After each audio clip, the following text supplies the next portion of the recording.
তিন জায়গায় প্রয়োজনে মিথ্যা বলা যায়।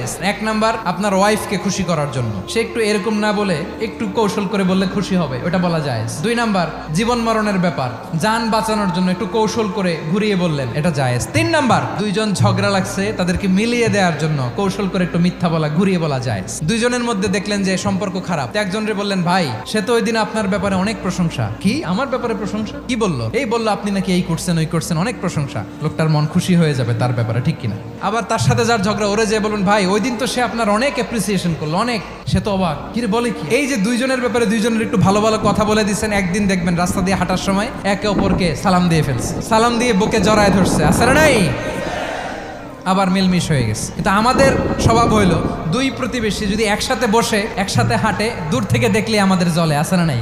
ঘটনা কি? এই দুইটার মধ্যে এত মিল কে? এই দুইটার মধ্যে গিরিঙ্গি লাগানো যায় কিভাবে? আল্লাহর কাছে তওবা করেন, এই মানসিকতার যেন আমরা না হয়, আমরা মিলিয়ে দিব।